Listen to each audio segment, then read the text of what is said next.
Salam, tərəzi məsələlərinə baxırıq. 27-ci sualda baxırıq ki, burada suyun mol miqdarının kütləsinə vuranda 18 n su var. Burada da həmçinin 18 n su var. Və 32 qram kalsium karbid əlavə olunur ikinci qaba. Bu zaman kalsium karbid su ilə reaksiyaya daxil olur. Kalsium hidroksid bir də asetilin yaradır və asetilin də qaz halındadır.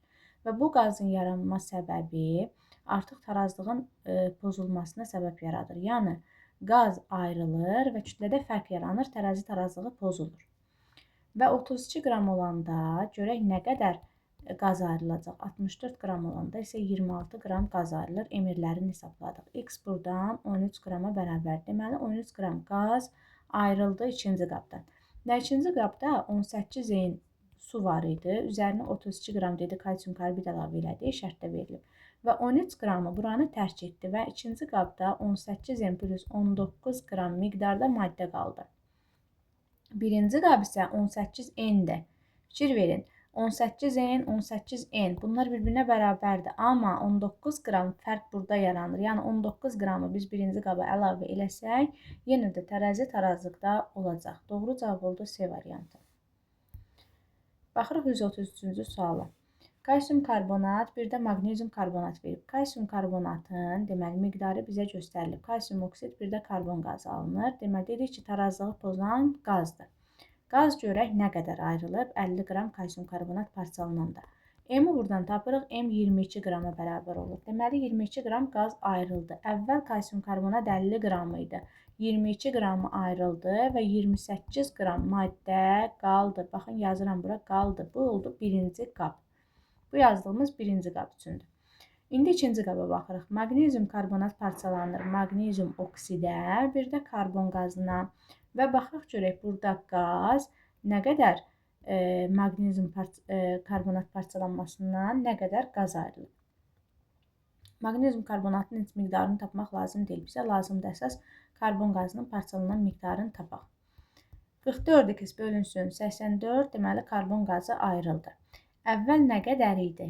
X qram. X-dən çıxıram 44x bölürəm 84-ə və buradan hesablayıram ki, qalan miqdar olur 40x bölünsün 84 qram.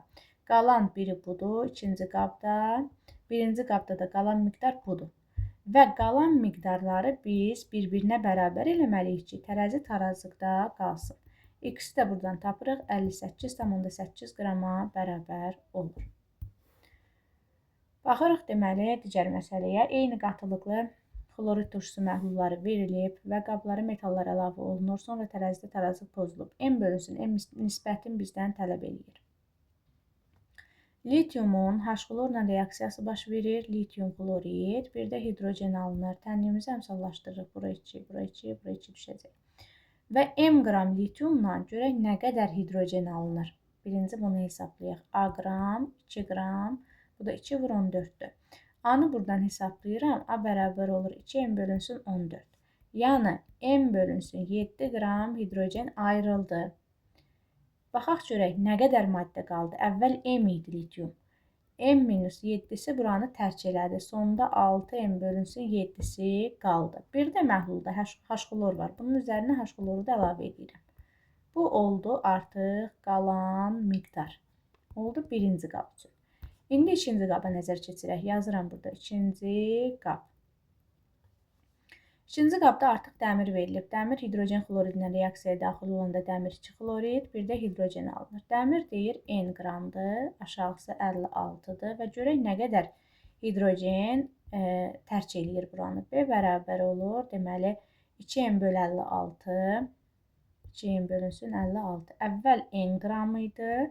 2M bölünsün 56-sı getdi. Sonda qaldı deməli 54M bölü 56. Bu da ixtisar gedir. 27M bölünsün 28. Qalan miqdar oldu. Bir də məhlulda yenə də H-xlor var. Üzərinə H-xloru da əlavə edirəm. Bu oldu bizim artıq qalan miqdarımız. Və bizdən M böl N nisbətini tələb edir. Buranı silək artıq. Bizə bu hissə lazım deyil. Bizə lazım hissə budur. Birinci qabda qalan hissə budur. İkinci qabda da qalan hissə budur. Bu ikisini bir-birinə bərabər edirəm. 27 deməli N bölünsün 28 üstəcəli H xlor. Artıq bu da bizə vəssalam lazım deyil. Bunları da silək. Və buradan H xlorla ixtisar gedir. 27 ilə 8, 28 ilə 7 ixtisar getdi. Burada 4 düşür. Deməli, bu ikisi ixtisar gedir 2, burada qalır 9 və m böl n nisbəti bərabər olur 9 böl 8-ə. Doğru cavab oldu A variantı. Baxırıq deməli növbəti məsələyə. Birinci qaba fikir veririk. X mol kalsium verilib. Kalsium H xlorla reaksiyaya daxil olur. Kalsium xloridi alınır. Bir də hidrogen alınır. Alınan qaza görə dedim tarazlıq pozulur və biz buradan qazı tapaq görək nə qədər qaz ayrılıb. Molla verib bizə kalsiumu. Yəni X mol kalsium nə deməkdir? A-yerinə də vursaq 42 kalsium deməkdir qramla. Molla x moldur, amma qrama çevirəndə artıq A yerinə də vururuq. Tapırıq ki, 42 qram kalsium var. Və buradan x mol, 1 mol, hələlik molla hesablayaq. A bərabərdir 2x hidrogen tərk elədi. Əvvəl nə qədər idi qram olaraq? Çünki bunu qramla tapmışıq. Əvvəl 42 qram idi. 2x-i tərk elədi. 38x-imiz qaldı. Aha. Bu oldu birinci qab. İndi ikinci qab üçün baxırıq. İkinci qabda hidrogen xloridin üzərinə sink oksid əlavə edirik. Buradan sink xlorid, bir də su alınır.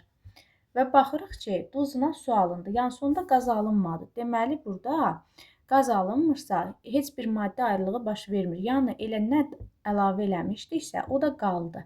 Tarazlığı yaradan miqdar, yəni qalan miqdar ikinci qabda budur. 7,6. Birinci qabda qalan miqdar isə 38x-dir. Deməli, bunları biz bir-birinə bərabər edəcəyik. Yəni, yazacaq 38x bərabərdir 7,6-ya. X də buradan 0,2-yə bərabər olacaq. Baxırıq, deməli, 7-ci sual.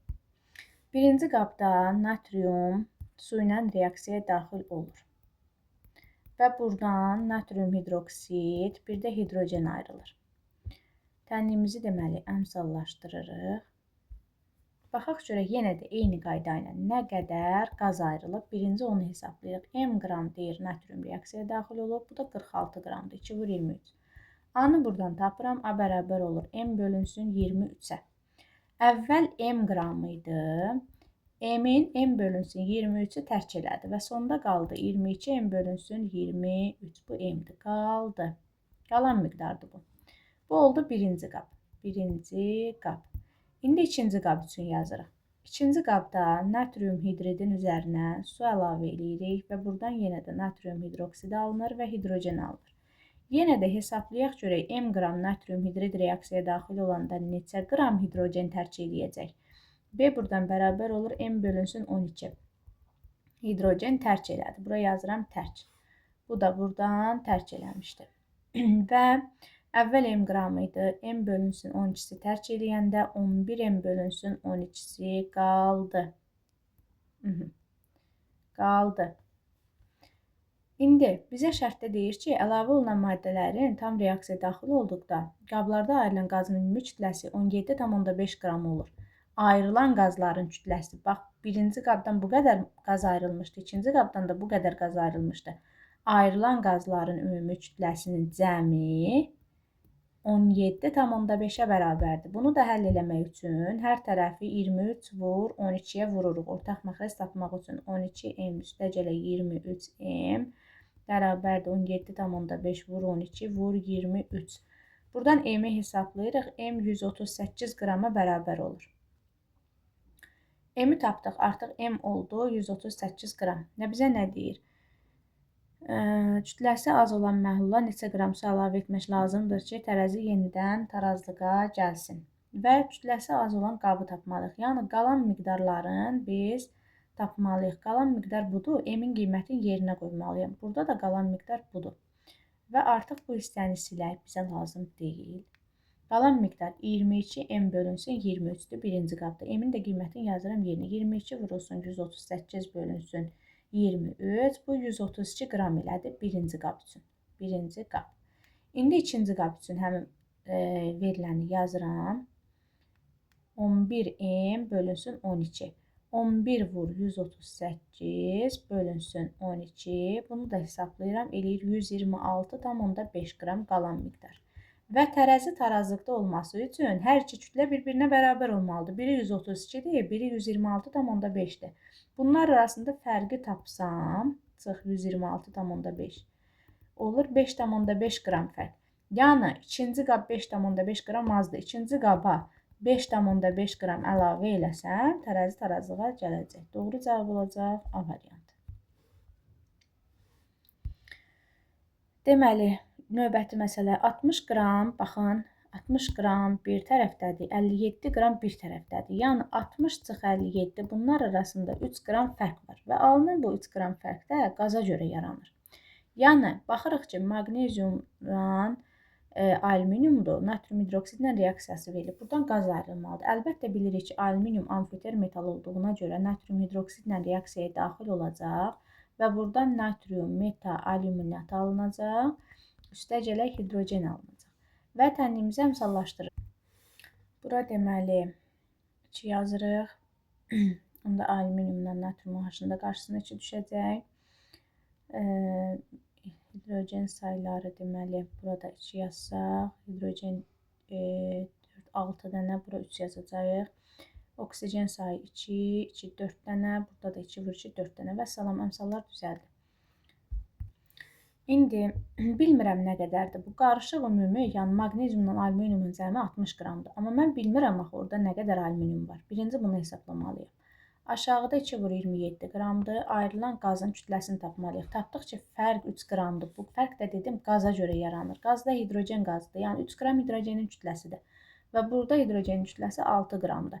M-i buradan hesablayıram. M 27 qrama bərabər olur. Deməli, alüminium 60 qramın içərisində alüminium 27 qramdırsa, 33 qramı da maqneziumun kütləsidir 60 qramdan.